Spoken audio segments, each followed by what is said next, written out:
Hello students, welcome তোমাদের TBR একাডেমিতে। আমি তোমাদের শুভম স্যার। তো চলে এসেছি তোমার জন্য এন ইঞ্জিনিয়ারিং 2024 এর ফিজিক্যাল সায়েন্সের একটা সেট নিয়ে। তো আজকে আমরা সেট নাম্বার 29 নিয়ে ডিসকাস করবো। এর আগে কিন্তু অলরেডি আমরা 28টা সেট নিয়ে ডিসকাস করেছি, যেখানে কিন্তু তোমাদের আপকামিং এন ইঞ্জিনিয়ারিং 2024 এর সাজেস্টিভ কোয়েশ্চেনগুলো আমরা প্রোভাইড করেছি। তো যারা যারা ক্লাসগুলো করেছো অবশ্যই করে যদি ক্লাসগুলো থেকে তোমাদের কোনো রকম কোনো ডাউটস থাকে, কোনো রকম কোয়ারিজ থাকে, অবশ্যই করে জানাতে পারো। আমাদের হোয়াটসঅ্যাপ গ্রুপ রয়েছে, টেলিগ্রাম চ্যানেল রয়েছে, সেখানে তোমরা অবশ্যই করে জয়েন হবে এবং সেখান থেকে কিন্তু তোমরা তোমাদের ডাউটসগুলো আমাদের কাছে পাঠাতে পারো। আমরা কিন্তু সেগুলো সলভ করে দেওয়ার চেষ্টা করব। এবং যারা যারা ক্লাসগুলো করছো তোমাদেরকে জানিয়ে রাখি, এই ক্লাসের ফ্রি পিডিএফস কিন্তু আমাদের যে হোয়াটসঅ্যাপ গ্রুপ রয়েছে সেখানে আমরা প্রোভাইড করব। তো অবশ্যই করে যারা যারা ক্লাসগুলো করছো তোমরা হোয়াটসঅ্যাপ গ্রুপে জয়েন করবে। প্রত্যেকটা যে সাবজেক্টে তোমাদের ক্লাস হচ্ছে প্রত্যেকটার কিন্তু পিডিএফ গুলো তোমাদের কিন্তু হোয়াটসঅ্যাপ গ্রুপে সেন্ড করা হচ্ছে। তো চলো আজকে আমরা ক্লাসটা স্টার্ট করব। আজকে আমরা সেট নাম্বার 29 নিয়ে ডিসকাস করব। তো দেখো আজকের কোয়েশ্চেন গুলো কি কি রয়েছে। সামনে কিন্তু তোমাদের এক্সাম রয়েছে, কারণ এগুলো কিন্তু সাজেস্টিভ সেট। অবশ্যই করে এর মধ্যে থেকে তোমরা কিন্তু কোয়েশ্চেন গুলো কমন পেয়ে যাবে। তো বারবার করে এগুলোকে প্র্যাকটিস করতে থাকো, রিভাইজ করতে থাকো। দেখো ফার্স্ট কোয়েশ্চেন আমাদের কি বলেছে, অ্যাসিটোনের স্ফুটনাঙ্ক হচ্ছে। তাহলে অ্যাসিটোনের স্ফুটনাঙ্ক তার মানে অ্যাসিটোন কত ডিগ্রি সেন্টিগ্রেড উষ্ণতাতে গিয়ে কিন্তু কি হচ্ছে, স্ফুটনাঙ্ক মানে হচ্ছে বয়েল হচ্ছে, ঠিক আছে, ফুটে যাচ্ছে, ফুটছে। তাহলে সেক্ষেত্রে এখানে রাইট অ্যান্সারটা কি হয়ে যাবে, অপশনগুলো দেখো দিয়েছে 65 degree centigrade, 57 degree centigrade, 56 degree centigrade এবং 62 ডিগ্রি সেন্টিগ্রেড। তাহলে রাইট অ্যান্সার কি হয়ে যাচ্ছে, রাইট অ্যান্সার হয়ে যাচ্ছে অপশন সি 56 ডিগ্রি সেন্টিগ্রেড। তাহলে সেক্ষেত্রে আমরা জানি যে জলের স্ফুটনাঙ্ক কত হয়ে যাচ্ছে, জলের স্ফুটনাঙ্ক হয়ে যাচ্ছে 100 ডিগ্রি সেন্টিগ্রেড। এবং আমরা যদি বলি হিমাঙ্ক, সেক্ষেত্রে কিন্তু 0 ডিগ্রি সেন্টিগ্রেড। তো এখানে আরেকটা জিনিস তোমরা মনে রাখবে যে যখন আমরা সেন্টিগ্রেড স্কেল থেকে কোথায় যাচ্ছি, কেলভিন স্কেলে যাচ্ছি, তখন আমরা কিন্তু সেন্টিগ্রেড প্লাস 273 করে দিচ্ছি। এই জিনিসগুলো কিন্তু একটু, যখন আমরা সেন্টিগ্রেড স্কেল থেকে ডিগ্রি সেন্টিগ্রেড থেকে যখন আমরা কেলভিন স্কেলে যাব, তাহলে সেক্ষেত্রে আমরা কি করবো, 273 কিন্তু অ্যাড করবো। তবে কি কিন্তু আমরা কোথায় পৌঁছাতে পারবো, তবে কিন্তু আমরা কেলভিন স্কেলে পৌঁছাতে পারবো। ঠিক আছে, কেলভিন হচ্ছে এসআই ইউনিট। তাহলে এগুলো কিন্তু আমাদেরকে মনে রাখতে হবে, ছোট ছোট ইনফরমেশন গুলো। ঠিক আছে, তো চলো নেক্সট কোয়েশ্চেন আমরা চলে আসবো 422। তাহলে কি বলছে দেখো এখানে, পেট্রোলিয়াম পরিশোধনের জন্য ব্যবহৃত হয়। তাহলে পেট্রোলিয়াম যখন আমরা খনি থেকে নিয়ে আসছি পেট্রোলিয়াম, ঠিক আছে, তো সেই পেট্রোলিয়ামকে শোধন করার জন্য আমরা কোন পদ্ধতি ব্যবহার করছি। ঠিক আছে, পেট্রোলিয়াম শোধন করার জন্য কোন পদ্ধতি আমরা ব্যবহার করছি, দেখো অপশন দেওয়া রয়েছে পাতন পদ্ধতি, আংশিক পাতন পদ্ধতি, ঊর্ধ্ব পাতন পদ্ধতি নাকি পৃথকীকরণ ফানেল। তাহলে রাইট অ্যান্সার কি হয়ে যাবে, রাইট অ্যান্সার কিন্তু এখানে আমাদের হয়ে যাচ্ছে অপশন এ পাতন পদ্ধতি। ঠিক আছে, অপশন এ হয়ে যাচ্ছে এখানে আমাদের রাইট অ্যান্সার। তো মনে রাখতে হবে এই পেট্রোলিয়ামটা হচ্ছে কি একটা জীবাশ্ম জ্বালানি। ঠিক আছে, একটা হচ্ছে পেট্রোলিয়াম হচ্ছে জীবাশ্ম জ্বালানি।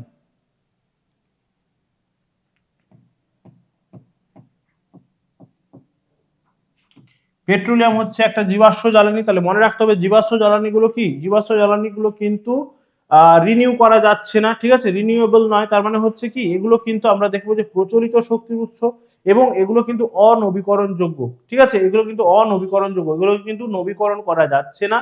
এবং এগুলো হচ্ছে মনে রাখতে হবে প্রচলিত শক্তির উৎস।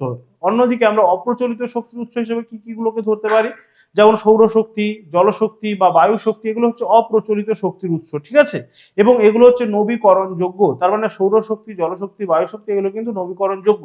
ঠিক আছে, কিন্তু পেট্রোলিয়াম বা কয়লা এগুলো হচ্ছে জীবাশ্ম জ্বালানি, এগুলো হচ্ছে অনবীকরণযোগ্য। ঠিক আছে, এগুলো কিন্তু মনে রাখতে হবে। নেক্সট কোয়েশ্চেন আমরা চলে আসবো। নেক্সট কোয়েশ্চেন কি রয়েছে আমাদের কাছে, 423 কি বলছে দেখো, সমুদ্র থেকে নুন তোলা হয় কোন পদ্ধতির সাহায্যে। তাহলে সমুদ্রের জল থেকে যখন নুন তৈরি করা হচ্ছে, ঠিক আছে, তাহলে সমুদ্রের জল থেকে নুন তৈরি করার জন্য আমরা কোন পদ্ধতি ব্যবহার করব। দেখো বলছে পাতন, বিপরীত অভিশ্রবণ নাকি ঊর্ধ্বপাতন। তাহলে রাইট অ্যান্সার কি হচ্ছে, রাইট অ্যান্সার হয়ে যাচ্ছে এখানে আমাদেরকে মনে রাখতে হবে। তাহলে সমুদ্রের জল থেকে আমরা নুন তুলছি, সেক্ষেত্রে আমরা একটা কি করতে পারি, আমরা কিন্তু পাতন পদ্ধতিকে কিন্তু এখানে ব্যবহার করতে পারি। ঠিক আছে, এখানে কিন্তু পাতন পদ্ধতিকে ব্যবহার করতে পারি আমরা। চলো নেক্সট কোয়েশ্চেন আমরা চলে আসবো। অপশন এ হয়ে যাচ্ছে এখানে আমাদের রাইট অ্যান্সার। 424 কি বলছে এখানে, বলয় পরীক্ষার সাহায্যে শনাক্ত করা যাচ্ছে, ডিটেকশন টেস্ট। তাহলে বলয় বা রিং টেস্ট যেগুলোকে আমরা বলছি, বলয় পরীক্ষার সাহায্যে শনাক্তকরণ করা যাচ্ছে কোথায় বা কোন যৌগগুলোকে আমরা দেখবো। এখানে দিয়েছে দেখো hydrochloric acid, sulphuric acid, nitric acid নাকি সোডিয়াম হাইড্রোক্সাইড। তাহলে রাইট অ্যান্সার এখানে কি হয়ে যাচ্ছে, রাইট অ্যান্সার হয়ে যাচ্ছে, মনে রাখতে হবে আমাদের যে নাইট্রেট যে যৌগগুলো রয়েছে সেগুলোকেই কিন্তু বলয় পরীক্ষা বা রিং টেস্টের সাহায্যে কিন্তু শনাক্ত করা যাচ্ছে। ডিটেকশন টেস্ট কাজের জন্য ব্যবহার করা হচ্ছে, নাইট্রেট যে যৌগগুলো রয়েছে সেই নাইট্রেট যৌগগুলোর ডিটেকশনের জন্য বা শনাক্ত করার জন্য কিন্তু এই বলয় পরীক্ষা বা রিং টেস্ট কিন্তু আমরা ব্যবহার করব। নেক্সট কোয়েশ্চেনে চলে আসছে আমরা, কোয়েশ্চেন নাম্বার 425 কি বলছে, একটি ইমালশন হলো। তাহলে ইমালশনের উদাহরণ কি হবে, ইমালশনের উদাহরণ কি হবে দেখো, কুয়াশা, গঁদ, সাবানের ফেনা নাকি দুধ। তাহলে ইমালশনের উদাহরণ কি হয়ে যাচ্ছে, অপশন ডি দুধ হয়ে যাচ্ছে কিন্তু এখানে আমাদের ইমালশনের উদাহরণ। ঠিক আছে, দুধ হয়ে যাচ্ছে কিন্তু এখানে আমরা দেখবো যে ইমালশনের উদাহরণ। ঠিক আছে, চলো নেক্সট কোয়েশ্চেনে আমরা চলে আসবো। 426 কি বলছে, 18 গ্রাম জলের অণুর সংখ্যা। 18 গ্রাম জলের অণুর সংখ্যা, তাহলে আমরা জানি জল মানে কি হয়ে যাচ্ছে, H2O, H2O হয়ে যাচ্ছে। তাহলে এখানে যদি আমরা জলের অণুর সংখ্যাটা বের করে ফেলি, এখানে কিন্তু আমাদের কিন্তু ভরটা দেওয়া রয়েছে 18 গ্রাম। তাহলে দেখো H2O তার মানে কি, H2O মানে 1 × 2, H এর জন্য 1, আমরা হচ্ছে দুটো রয়েছে, প্লাস আমরা দেখতে পারি ওর কত হচ্ছে 16, তাহলে এইটা ইকুয়ালস টু হয়ে যাচ্ছে দেখো 18। তাহলে আমরা দেখতে পাচ্ছি 1 গ্রাম মোল মানে হচ্ছে কত, 18 গ্রাম। ঠিক আছে, 1 গ্রাম মোল জল মানে হচ্ছে 18 গ্রাম জল। তাহলে 1 গ্রাম মোলের মধ্যে আমরা জানি যে অ্যাভোগাড্রো সংখ্যক কিন্তু আমরা দেখবো যে অণু থাকে। ঠিক আছে, অ্যাভোগাড্রো সংখ্যায় কিন্তু অণু থাকে। তাহলে রাইট অ্যান্সার যেহেতু এখানে 18 গ্রামই আছে, তাহলে আমরা দেখবো যে অ্যাভোগাড্রো সংখ্যক থাকবে। তাহলে অপশন এ হয়ে যাচ্ছে রাইট অ্যান্সার, 6.022 × 10⁻23। ঠিক আছে, 6.022 × 10⁻23 হয়ে যাচ্ছে কিন্তু এখানে আমাদের রাইট অ্যান্সার। নেক্সট কোয়েশ্চেন আমরা চলে আসবো। ওকে, নেক্সট কোয়েশ্চেন কি রয়েছে দেখো, 427 বলছে 2 গ্রাম অণু নাইট্রোজেন বলতে বোঝায়। 2 গ্রাম অণু নাইট্রোজেন, তাহলে নাইট্রোজেন মানে আমরা জানি কি N2। ঠিক আছে, নাইট্রোজেন। তাহলে সেক্ষেত্রে আমরা দেখবো 2 গ্রাম অণু বলেছে, তাহলে 1 গ্রাম অণু নাইট্রোজেন মানে কত গ্রাম হয়ে যাচ্ছে আমরা দেখবো। 1 গ্রাম অণু মানে কত, 14 × 2, তাহলে হচ্ছে 28। ঠিক আছে, তাহলে 2 গ্রাম অণু বলেছে, তাহলে আরো আমরা কিন্তু অ্যাড করব। তাহলে 2 গ্রাম অণু, 1 গ্রাম অণু মানে হচ্ছে কত, 1 গ্রাম অণু যদি 28 হয়, তাহলে 2 গ্রাম অণু কত হবে, 28 × 2 = 56। ঠিক আছে, তাহলে 2 গ্রাম অণু মানে কত হচ্ছে 56। দেখো অপশন ডি হয়ে যাচ্ছে এখানে আমাদের রাইট অ্যান্সার। ঠিক আছে, অপশন ডি হয়ে যাচ্ছে এখানে আমাদের রাইট অ্যান্সার, 56 গ্রাম নাইট্রোজেন। ঠিক আছে, এগুলো কিন্তু একটু মনে রাখতে হবে। ঠিক আছে, 1 গ্রাম অণু মানে কত হচ্ছে বা 2 গ্রাম অণু, তাহলে 1 গ্রাম অণু আমরা যদি বের করে ফেলতে পারি, সেক্ষেত্রে আমরা 2 গ্রাম অণু বা যে কোনো আমাদেরকে দিক সেটা আমরা কিন্তু সহজে কিন্তু বের করে ফেলতে পারবো। ঠিক আছে, চলো নেক্সট কোয়েশ্চেন আমরা চলে আসছি। 428 কি বলছে দেখো, নিউটনের প্রথম গতিসূত্র থেকে পাওয়া যায়। নিউটনের প্রথম গতিসূত্র, তাহলে নিউটনের যে 3টে গতিসূত্র রয়েছে, সেই প্রত্যেকটা গতিসূত্র থেকে কিন্তু আমরা কিছু কিছু তার সিদ্ধান্তগুলো বা কিছু কিছু আমরা কিন্তু দেখতে পাচ্ছি, সেখানে কিন্তু আমরা পাচ্ছি সেগুলোর থেকে। কি কি পাচ্ছি, তাহলে প্রথম গতিসূত্র থেকে আমরা কি পাবো সেটা কিন্তু এখানে আমাদেরকে বলতে হবে। দেখো বলেছে বলের সংজ্ঞা, বল পরিমাপক সমীকরণ, ক্রিয়া এবং প্রতিক্রিয়া, সমান এবং বিপরীতমুখী, নাকি অপশন ডি জাড্ডের পরিমাণ। তাহলে রাইট অ্যান্সার কি হয়ে যাচ্ছে, নিউটনের প্রথম গতিসূত্র থেকে আমরা কিন্তু পাবো কি, জাড্ডের পরিমাপ। ঠিক আছে, জাড্ডের পরিমাপ, অপশন ডি হয়ে যাচ্ছে এখানে আমাদের রাইট অ্যান্সার। ঠিক আছে, সেখানে নিউটনের প্রথম গতিসূত্রে কি বলা ছিল, যে বাইরে থেকে যদি কোনো বল প্রয়োগ না করা হয় তাহলে কি হচ্ছে, তাহলে স্থির বস্তু চিরকাল স্থির থাকবে এবং গতিশীল বস্তু সমবেগে সরলরেখা বরাবর কিন্তু চলতে থাকবে। তাহলে এটাই ছিল প্রথম গতিসূত্র। এখান থেকে কিন্তু আমরা জাড্ডের পরিমাপটা পাচ্ছি। দেখো অপশন সি তে যেটা দেওয়া রয়েছে, ক্রিয়া প্রতিক্রিয়া সমান এবং বিপরীতমুখী, এটা আমরা কোথা থেকে পাচ্ছি, এটা আমরা পাচ্ছি থার্ড ল থেকে। ঠিক আছে, নিউটনের যে তৃতীয় গতিসূত্র, প্রত্যেক ক্রিয়ারই সমান এবং বিপরীতমুখী একটা প্রতিক্রিয়া রয়েছে।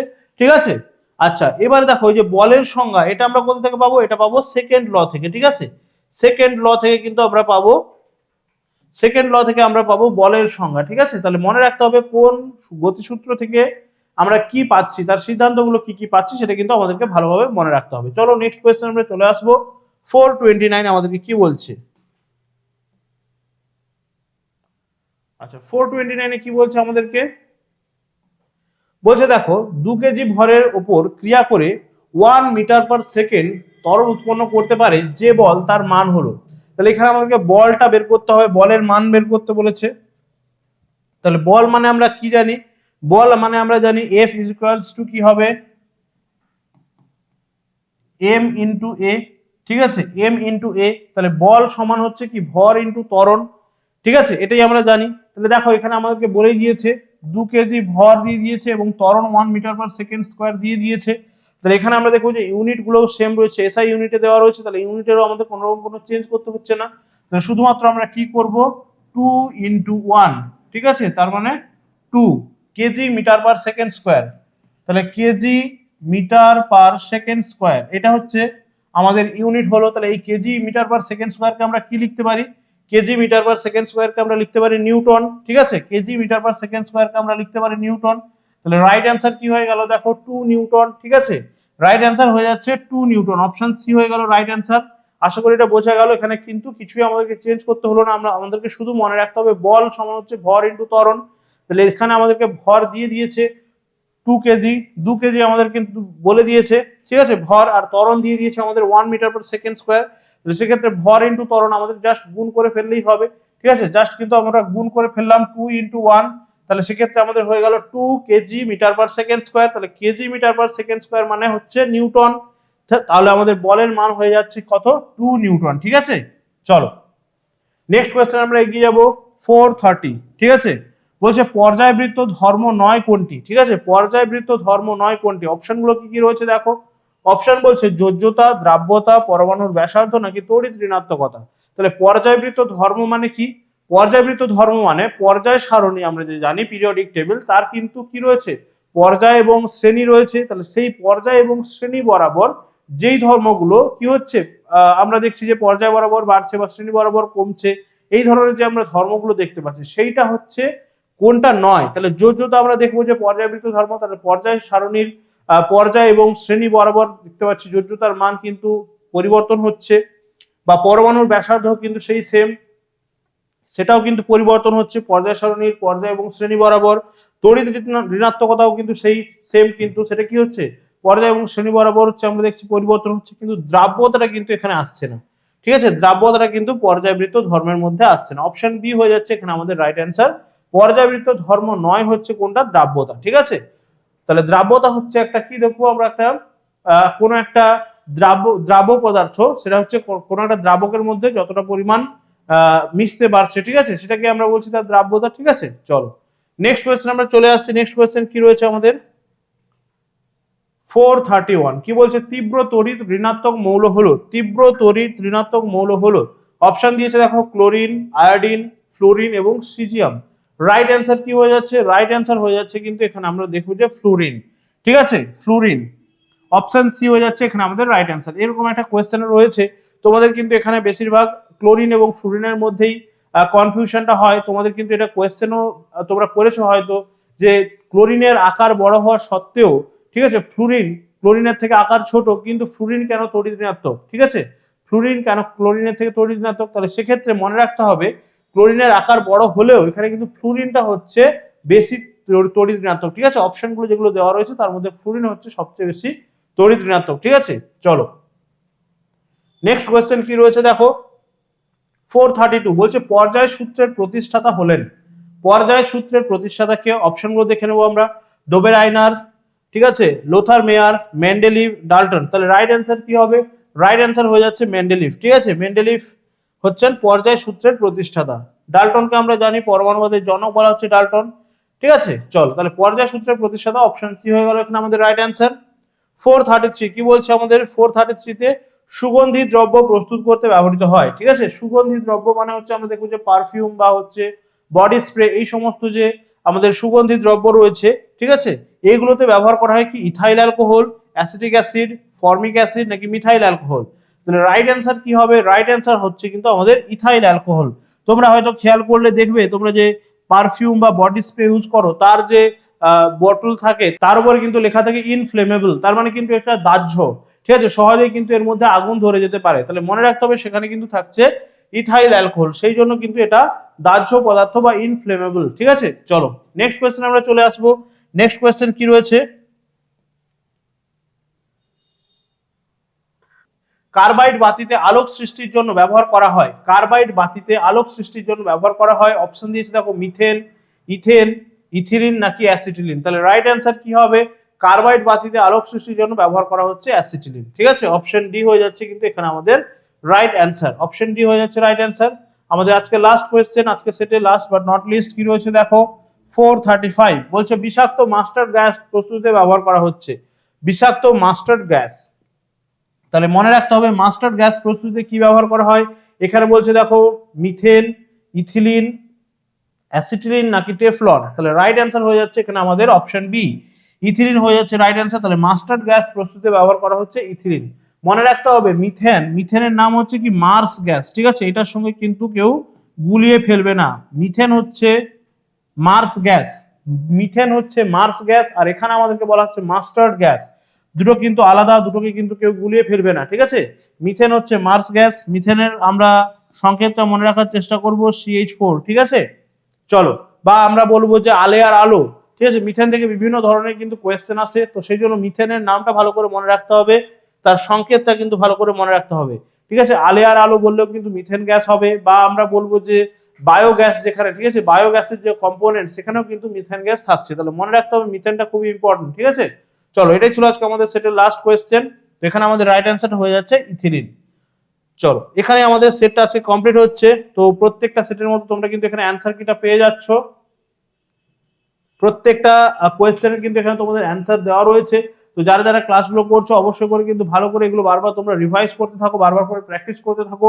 সামনেই কিন্তু এক্সাম রয়েছে তোমাদের, তো সেই এক্সামটা ভালো করে ক্র্যাক করতে গেলে প্রত্যেকটা সেট কিন্তু তোমাদের ভালোভাবে প্র্যাকটিস করতে হবে, ভালোভাবে কিন্তু প্রত্যেকটা রিভাইজ করতে হবে। তার কারণ এই সেটগুলোর মধ্যে থেকেই কিন্তু তোমরা তোমাদের এক্সামে কিন্তু কোয়েশ্চেনগুলো কমন পেয়ে যাবে, ঠিক আছে। এমন না হয় যে এই কোয়েশ্চেনগুলোর মধ্যে থেকেই তোমাদের এক্সামে কমন চলে এলো আর তোমরা হচ্ছে সেখানে গিয়ে রিগ্রেট করছো যে কেন আর একটু ভালো করে প্রিপেয়ার করলাম না, ঠিক আছে। তো সেই জন্য এখন হাতে তোমাদের সময় রয়েছে, তো সেই জন্য সেই সময়টাকে ভালো করে কাজে লাগাও, ভালো করে কিন্তু প্র্যাকটিস করতে থাকো, ভালো করে কিন্তু রিভাইজ করতে থাকো, ঠিক আছে। তারপরে পরীক্ষা যখন হয়ে যাবে তখন কিন্তু তোমার আর করার কিছু থাকছে না।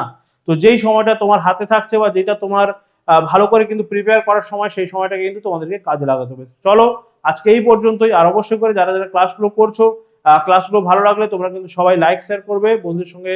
অবশ্যই করে যারা যারা এনএমজিএনএম 2024 এর জন্য প্রিপেয়ার করছে এবং কমেন্ট করে জানাতে পারো তোমাদের অন্য কোনো টপিকের উপর ক্লাসের প্রয়োজন কিনা।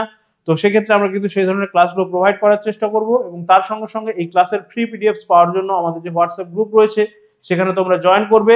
সেখানে কিন্তু আমাদের প্রত্যেকটা ক্লাসের ফ্রি পিডিএফস গুলো প্রোভাইড করা হচ্ছে। তো চলো, আজকে এই পর্যন্তই। সবাই ভালো থাকবে, ভালো করে পড়াশোনা করতে থাকো। Tata, thank you.